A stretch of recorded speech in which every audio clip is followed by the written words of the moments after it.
North Americans, Red Zerg spawning on the top side of this Shadow Temple. This is, of course, guys, map 2.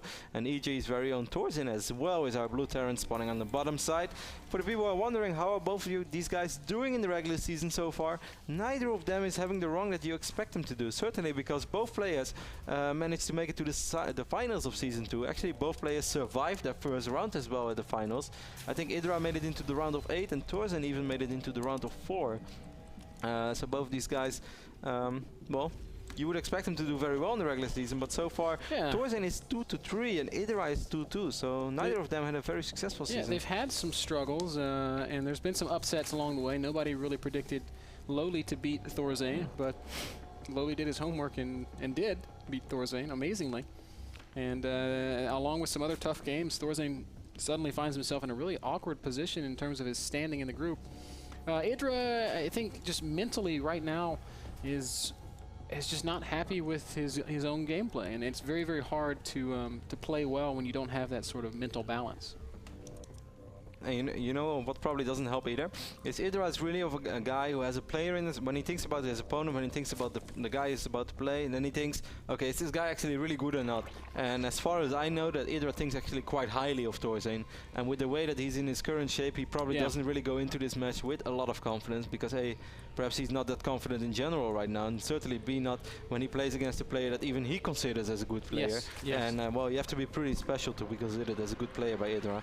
That's not going to make things easier. Yeah, and I mean that may be coming through a little bit in his choice of build order, choosing to go for what was almost an all-in in game number 1. He turned it into a pretty solid transition. But I mean, you could see that he was behind in the way that game played out, because he was completely incapable of slowing down ThorZaIN's expansion. So while IdrA was able to recover, he wasn't able to sort of check his opponent at all. So unless you're going to play like Loaded Man, what do you think is the best way to deal with this triple orbital opening from ThorZaIN? Because ThorZaIN seems to really, really love it, and it seems to be safe against at least mid-game timings. I mean, Mutas might not necessarily be the best thing, because Terran's going to have so many minerals because of the triple orbital. Yeah, I don't think Mutas is a good choice at all. I've always talked about how I love mid-game banelings, but ThorZaIN is one of the guys that loves to get tanks out pretty quickly, so I don't think that's the answer here. I think the answer is very, very fast 4-base with Broodlords, which is something that so you kind of play it out like a PvZ where the Protostake, or a ZVP where the Protostakes are very quick. And this is something I've actually discussed quite a bit with Nurture, because I've struggled against this kind of Terran play a lot. I mean, it was just a few weeks ago. Quite a few Zerglings, man. From he's gonna hope. Let's take a look from ThorZaIN's point of view. Is ThorZaIN gonna pay attention? Yeah, he is gonna pay attention. But he might actually be forced to cancel. I think he will be forced to cancel. Ling's gonna immediately go to work here. Hellions have not popped out yet. That command center is taking some substantial damage. It's gonna be close, Kev. It's gonna be really close. Here are the two Hellions. They're gonna line up. IdrA doing some good. Micro needs to kill the SCVs so though. Close. And the SCVs show up just in time. Wow. And the Hellions will clean it up. A really good move by IdrA. Damn close.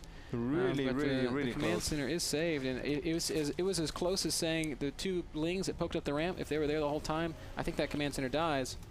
It went all the way down to around 30 HP. And had one little bar of health. If those remaining SCVs wouldn't have came back, then I think he was going to be forced to cancel, or it would have just died. I must say, very bold by ThorZaIN right there to realize that the expand was actually not going to die and just let it go. Because if you lose 400 minerals in this phase of the game, that's pretty huge. Yeah, but in spite of that, IdRA's still in a nice position. He's already got 4 queens, and is going to be very, very well equipped to just drone up right now. The new queen, excellent against Hellions, and as long as he leaves some Lings up at the top of his ramp, or at least just in the vicinity, there's very little chance of a run-by working out.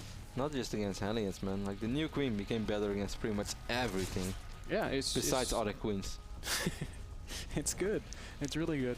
Back to the original question about triple orbital. In spite of the fact that ThorZaIN's not playing that right now, fast Broodlord tech is it's good against it, because when Terran makes that investment, it's hard for them to have units out. So. And you know who's the king of super quick Broodlords against Terran, right? At least in Europe. You're talking about Tifel. Yeah, and I like it now, Ben, because Tifel actually went to MLG Spring Arena #2, so we are not the only two North Americans anymore who actually know who Tifel is. Did you just call yourself a North American? Yeah. I love it. Get that man a blue book. I'm not sure if I'm there yet, Ben, but ThorZaIN's going for what I think we can call the MVP timing, where he just skips marine upgrades and gets very, very fast siege modes with siege tanks. We're going to see a push around 8 minutes and 30 seconds. I kind of like that because of the way that the opening played out right now. He probably realized that IdrA spent a lot of early game larva on Zerglings, so he's going to be able to try to drone up very hard behind that. We can see that in the production tab right now. IdrA doesn't even control the middle of the map right now with the sun because of the zero map control. He has no idea that this is coming, and I don't think he has a hope or prayer of stopping it. Though somehow he feels it, and he's throwing in a spine crawler right now. Yeah, but it's the same moment as he's also going to expand. He does have those 3 queens, Ben, but that's literally it. And Zergling speed is so far off. Just how good are the new queens, Kev? We're about to find out.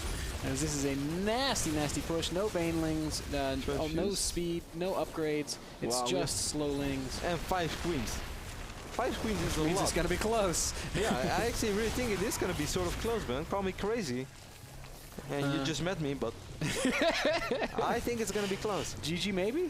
We're going to have to wait and see. Tanks are being leapfrogged forward. ThorZaIN reinforcing with 4 Marines and siege tanks with every production cycle. That spine should move back one more time. Come on, IdrA. You've got to keep that spine crawler alive. Instead, he's going to drop a transfusion. He has a lot of those, man, with those 5 queens. Yeah, he does, but there's another good transfuse. Lings are going to come and try and engage. Excellent transfusion by IdrA, but he's now out of energy. Now he's gonna have to pick at least 1 tank off. It's not good. It's just not going to work. IdrA calls GG after all. It's not that close after all. All the Zerglings died. Slowlings just don't have it, and ThorZaIN with a great push. I was like super tongue twisted over there. There were like so many things going on. I was still like, and you wanted to say them all. Yeah, at once. I wanted to say it all. He had to pick off. Like I was trying to say that he really had to pick off a tank. And he also, I like the surround. The surround was okay, or at least like he brought in the units at the right time. He had 5-6 queens with a lot of energy, and I thought he might have been able to pick off at least 1 or 2 tanks so he could slow ThorZaIN down. But it was just not going to work. No, the answer to a push like that is patience. It's not to engage. I think I always just engage. When most of us do. I would have done the same thing Greg did. But when you're in that situation, you've got to keep falling back. Let the hatchery start taking hits. Wait until the last possible second, and then maybe Ling speed finishes. Maybe your +1 carapace finishes. Maybe you've got enough energy for 6 transfusions instead of 4, and maybe you hold.